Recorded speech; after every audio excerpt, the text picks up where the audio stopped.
In a city that sparkled for the rich but barely flickered for the poor, lived a young woman named Amelia. Amelia possessed a kindness that the city hadn't yet managed to extinguish. She worked at the Morning Star Diner, a small, greasy spoon establishment where the coffee was often burnt and the tips were always small. Amelia's life was a repeating loop of exhaustion. She worked double shifts, her feet aching in shoes that were a size too small, her hands raw from hot water and cleaning chemicals. But her aches were nothing compared to the persistent ache in her heart. Her motivation, her entire world, was her mother, Maria, who lay frail and weak in their tiny, drafty apartment. Maria was sick.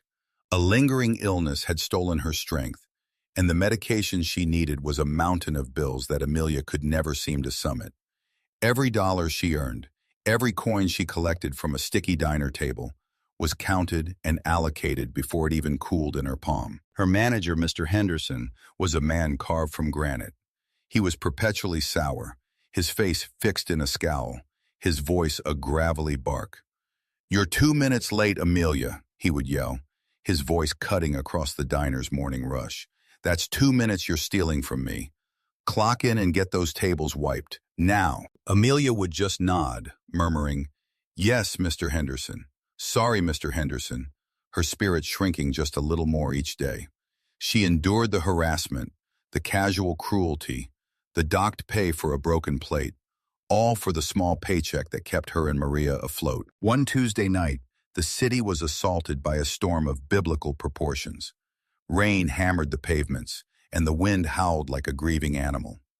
Amelia finished her shift, her body screaming for rest. Mr. Henderson had been particularly cruel, blaming her for a customer who left without paying. She clutched her meager earnings in her coat pocket. After paying the rent deposit, all that was left was a single, crumpled $20 bill. It was her last $20. It was meant for Maria's prescription, which she was supposed to pick up on the way home. Without it, her mother's painful coughing fits would return. She braced herself against the wind and stepped into the back alley, a shortcut to the main street. And that's when she saw him. He was huddled behind a rusted dumpster, soaked to the bone, shivering violently. He was beaten. A dark bruise was blooming over his left eye, and his lip was split. He looked up as she approached, his eyes vacant, filled with a terrifying emptiness. He wasn't just homeless, he was lost. "Sir," Amelia asked, her voice nearly stolen by the wind. "Are you okay?" The man flinched. He tried to speak, but only a hoarse whisper came out. I don't know. I don't know who I am. I can't remember." Amnesia. He was injured and had no memory. Amelia looked at the man, and her heart, already so heavy, broke. She looked down the street toward the pharmacy, its green cross glowing like a distant, mocking star. Then she looked at the crumpled $20 bill in her hand. Her mother's medicine. This man's survival. She knew, in that instant, what she had to do. It wasn't even a choice. "Stay here," she said, her voice firm. She ran through the rain, not to the pharmacy, but to the all-night convenience store. She returned minutes later. She didn't just buy food. With her last $20, she bought a small first aid kit, a bottle of water, and a hot, ready-to-eat meal. She knelt in the filthy alley, the rain plastering her hair to her face, and gently cleaned the cut on his lip. He ate the food with trembling hands, like a man who hadn't seen a meal in days. "What's your name?" he whispered. "Amelia. What's yours?" I told you. I don't know." "It's okay," she said, her voice softer than the rain. "We'll just call you John for now. Can you stand?" He couldn't. His legs buckled. Amelia, small as she was, looped his arm over her shoulder and half carried, half dragged him through the storm, all the way back to her tiny apartment. She didn't take him to a shelter. She knew they were full and dangerous. She took him home. Maria was awake, coughing, when they stumbled through the door. Her eyes widened in alarm. "Amelia? Who is this?" "He's hurt, Mama. He can't remember who he is. We have to help him." And just like that, John entered their lives. The apartment was barely 2 rooms, the paint peeling and the furniture worn, but Amelia kept it spotlessly clean. She made John a bed on the lumpy sofa, covering him with her own comforter, the only warm one they had. For the next few weeks, A new, strange routine formed. Amelia worked her shifts, John stayed at the apartment, and Maria watched him. At first she was wary, but John, despite his amnesia, was not the vagrant she had feared. He was quiet, but his hands were never idle. The second day, he noticed the kitchen faucet's persistent drip, drip, drip. With a few simple tools Amelia bottled from the building superintendent, he fixed it. The silence that night was golden. A week later, he rewired a broken table lamp that had sat in their closet for a year. He spoke gently, his voice rough but his grammar perfect. He was intelligent. "Where did you learn to do that?" Maria asked from her bed, watching him work.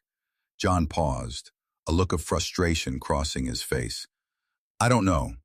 My hands just seemed to remember." He and Maria began to talk. Amelia would come home from the diner, exhausted and smelling of fried onions, to find them locked in a game of chess on a battered board Amelia had owned since childhood. John was brilliant. He beat Maria, a sharp player herself, almost every time. "He's a good man, mija," Maria whispered to Amelia one night. "He's gentle. There is more to him than rags." "I know, Mama," Amelia whispered back, her heart feeling a strange, fragile lightness. For a brief, shining moment, they felt like a family. John's presence filled the small apartment with a quiet strength. He would have hot tea ready for Amelia when she came home. He would read poetry to Maria from an old book. He would listen as Amelia cried about Mr. Henderson's latest tirade, his eyes filled with a deep, protective anger he couldn't explain. This fragile happiness, however, was built on borrowed time. The crisis arrived, as it always does, without invitation. Maria's coughing worsened. One morning, Amelia woke to find her mother breathing in shallow, rattling gasps. A frantic trip to the public clinic and a consultation with a specialist brought the devastating news. "Your mother's condition has deteriorated," the doctor said, his face grim. "The medication isn't enough anymore. She needs emergency surgery to clear the fluid from her lungs and repair the valve. Without it, she doesn't have much time." Amelia's blood ran cold. "Surgery? How much?" "At a private hospital with the specialist she needs. You're looking at a minimum of $50,000. $50,000. The words echoed in Amelia's head. She didn't have $50. She stumbled out of the clinic, the world tilting around her. John was waiting on the bench outside, his face etched with worry. "What is it? What did he say?" Amelia broke down. She told him everything. The surgery, the $50,000, the impossible, crushing weight of it all. John felt a surge of rage and, worse, a profound, suffocating uselessness. He was a burden. This kind woman who had saved him was now losing her mother, and he, a healthy man, couldn't do a single thing to help. I can work," he said, his voice desperate. "I can get a job. I'm strong." Amelia just shook her head, tears streaming. "What job, John? We have no time." The next day, John couldn't stand being in the apartment. He felt trapped by his own powerlessness. Against Amelia's protests, he walked with her to the diner, insisting he could wash dishes. Something, anything. "Just let me talk to your manager," he pleaded. He waited inside the diner's entrance, looking out of place in his borrowed, slightly too small clothes, while Amelia started her shift. Mr. Henderson spotted him immediately. His lip curled in disgust. "Amelia," he barked, pointing a greasy spatula at John. "What is this? I run a restaurant, not a homeless shelter. Is this your bum, the one you've been wasting time on?" "He's not a bum, Mr. Henderson," Amelia pleaded, her face burning with humiliation. "He's just a friend. He's looking for work." "Work?" Henderson laughed, a cruel, barking sound. He stalked over to John, looking him up and down. "You smell, old man. You're driving away my customers just by standing there." "Sir, I'm just—" John began, trying to speak with dignity. "I don't care what you are," Henderson snapped. He grabbed John by the collar of his worn jacket. "Get out of my diner, now!" He shoved John hard, pushing him backward through the door and out onto the rainy sidewalk. John stumbled, falling to one knee. "John!" Amelia screamed, rushing forward. "You get back to that counter," Henderson shouted at her, "or you're next." John, kneeling on the wet pavement, felt a white-hot, unfamiliar fury. It was more than shame. It was a deep, primal violation. He wanted to destroy this man, but he was no one. He was John. He slowly stood, his body aching, and locked eyes with Amelia. "I'm sorry," he mouthed, before turning and walking away into the rain. Amelia's shift was torture. Her mind was with John. Her heart was with Maria. She was so distracted, so filled with a vibrating mix of fear and rage, that her hands shook. A customer at table 4, a regular, snapped his fingers. "Hey, waitress, I ordered my eggs over easy, not scrambled. Are you deaf?" As Amelia reached to take the plate, her trembling hands betrayed her. The plate slipped, crashing to the floor in a spray of yolk and ceramic shards. The diner fell silent. Mr. Henderson's face turned a deep, blotchy purple. He stalked over to her. "That's the 3rd plate this week, you useless." He stopped, seeing the tears in her eyes, and his cruelty found its mark. "You're fired, Amelia," he said, his voice cold and final. "You're fired. Get your things. Go on, get out. Now you can go join your bum on the street. See how that works out for you." Amelia stood frozen, the sound of the word "fired" echoing in her ears. It was over. The last $20 was gone. Her mother was dying. And now her job, the one tiny thread she was clinging to, was cut. She numbly unfastened her apron, dropped it on the floor, and walked out of the diner, her world completely and utterly shattered. She walked home in a daze, the rain not even registering. When she opened the apartment door, John and Maria looked at her. They saw her face. They knew. He fired me," she whispered, before sliding down the wall and sobbing, her body shaking with a grief so profound it had no sound. "It's over. It's all over. We've lost everything. Mama, I'm so sorry. I'm so sorry." Maria cried silently in her bed. John stood rigid, clenching and unclenching his fists. This was his fault. His uselessness had brought this final ruin upon them. "I have to do something," he whispered, his voice raw. "There's nothing to do, John," Amelia cried. "It's done." "No." He walked to the door, a desperate, hunted look in his eyes. He couldn't stay and watch them fall apart. He had to think. He walked out of the apartment and into the night, ignoring Amelia's weak call for him to come back. He wandered the city for hours. The rain had stopped, but the streets were slick and cold. He walked without purpose, his mind a chaotic storm of shame and despair. He felt responsible. He was responsible. He found himself in the city's commercial district. The shops were closed, their windows dark. He leaned his head against the cold glass of an electronics store, breathing hard. He was so tired. And then, a flicker of light. The store's televisions, all 60 of them, suddenly lit up, switching from a blank screen to the late-night news report.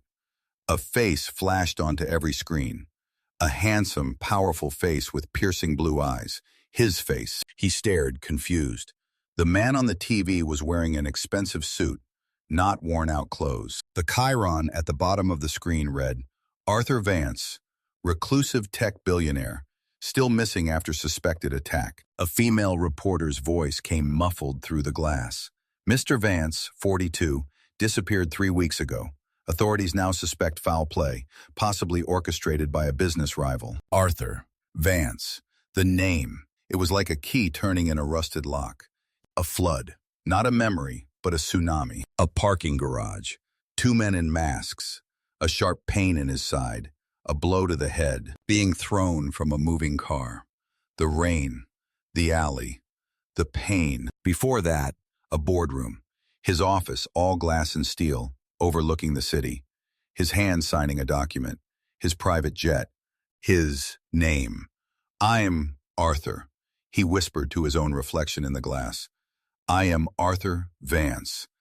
He staggered back, the entire world spinning, but this time it wasn't from weakness. It was from the violent, blinding return of who he was. He was one of the richest, most powerful men in the world, and he had been living on a sofa, playing chess, and letting a kind, poor waitress spend her last dime on him. Amelia, Maria, the $50,000, Mr. Henderson. His mind, once a fog, was now a surgical laser.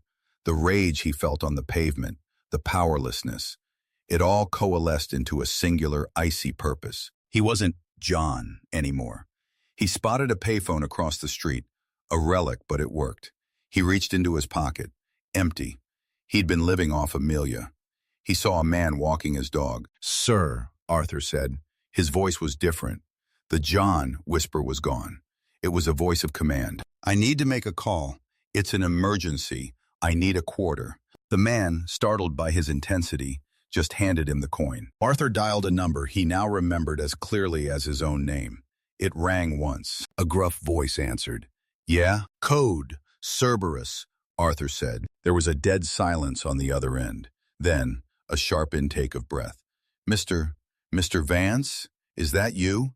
My God, sir, where are you?" "I'm on the corner of 8th and Elm. I'm sending you my location now," Arthur said, reading the payphone's address. "I need a full extraction team, and I need you to do 2 things for me. First, get the best cardiothoracic surgeon in the country on a private jet. Have him meet me at City General. Second, I need you to buy a diner, the Morning Star Diner on 5th Street. I don't care what it costs. I want the papers drawn up and the ownership transferred in the next 30 minutes. "Sir, 30 minutes? Make it happen." Arthur hung up. He turned and began to walk back to the apartment, his pace steady, powerful. He was no longer a man drifting.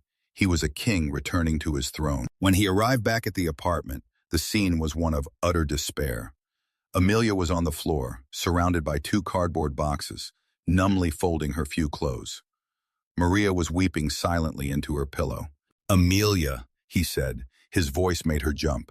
It was John's voice, but it was not. She looked up. He was standing in the doorway, and everything about him was different.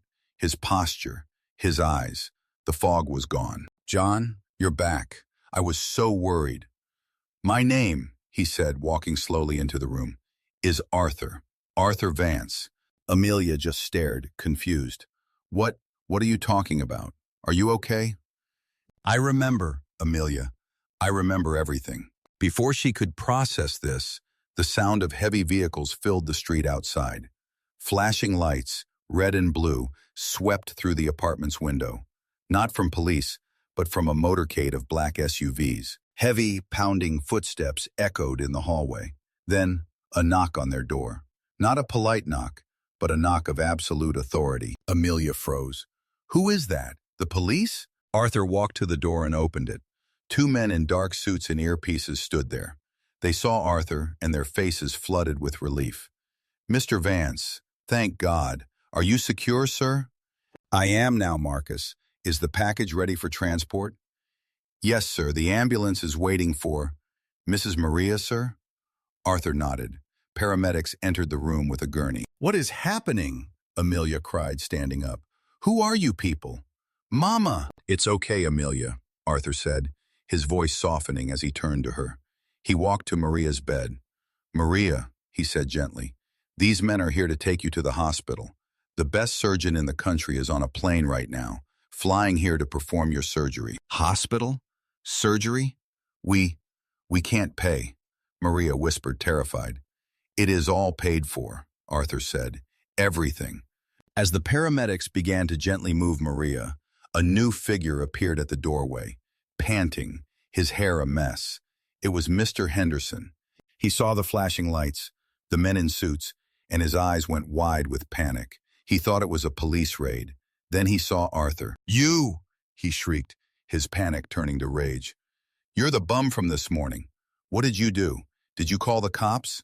I'll have you arrested for trespassing." "Mr. Henderson," Arthur said, his voice dangerously calm. "Don't you Mr. Henderson me. You and this useless girl. I'll... Marcus," Arthur said, not taking his eyes off Henderson. "Sir, do you have the papers?" "Yes, sir." Marcus, the head of security, stepped forward and handed a folder to Mr. Henderson. "What is this?" Henderson spat. "A restraining order? It's a bill of sale," Arthur said.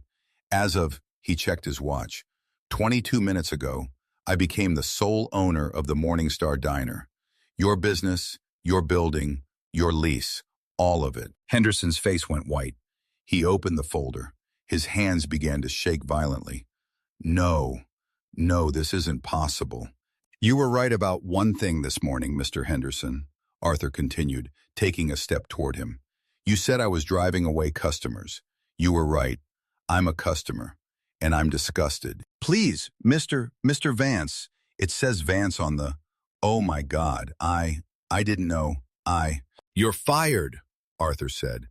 The words hung in the air, a perfect echo of the morning. Get your things. Get out of my diner. And I'd advise you to leave the city. My legal team will be thorough. You harassed an employee. You assaulted me. You have 5 minutes to be out of my sight. Henderson dropped the folder, his legs giving out. He stumbled backward, whimpering, and fled down the stairs. The room was suddenly quiet, save for the sounds of the paramedics. Arthur turned back to Amelia, who was standing by the wall, her hand over her mouth, her mind trying to catch up with reality. You're a billionaire? She whispered. I am, he said. He walked toward her, his eyes filled with an emotion she couldn't name. I was attacked, Amelia, by a rival. They left me for dead. I lost myself, and you found me. He gently took her hands. They were rough, chapped from work. You had nothing, he said, his voice thick with emotion. You were struggling to save your mother, and you used your last $20 on me, a stranger in an alley. You gave me food. You gave me a home. You gave me a name. I just wanted to help, she cried. You did more than help, Amelia. You saved my life, and you showed me a part of humanity I had forgotten existed. I've spent my life building an empire of things, of code and stock prices. You build your life out of kindness. He let go of one of her hands and gestured to one of his security team, who stepped forward with a slim, leather-bound folder. Not the one Henderson had seen, but a different one. I can never repay you for what you did, Arthur said, but I can change your world, the way you changed mine. She opened the folder. Inside, it wasn't a check. It was a charter. The Maria and Amelia Foundation. I've capitalized it with an initial endowment of $100 million, Arthur said softly. Its mission will be to provide critical medical care for families who can't afford it, just like yours. And of course, you will be its director. You'll never have to worry about money or rent or medicine ever again. And you will spend the rest of your life doing exactly what you were born to do, helping people. Amelia's legs finally gave out. She sank to the floor, not in despair but in disbelief. Arthur knelt in front of her, the billionaire on his knees in a tiny, peeling apartment, in front of the waitress who had saved him. Thank you, Amelia, he whispered. Thank you for sharing your last meal. The story of Amelia and Arthur became a legend in the city. Maria made a full recovery, her surgery a success. She moved from her sickbed to the guest wing of Arthur's penthouse. Amelia, no longer in a waitress uniform, became one of the city's most beloved philanthropists, running the foundation with the same compassion and grit she had used to survive. Mr. Henderson was never heard from again. The Morningstar Diner was torn down, and in its place, Arthur built the city's largest free medical clinic. And Arthur, he was changed.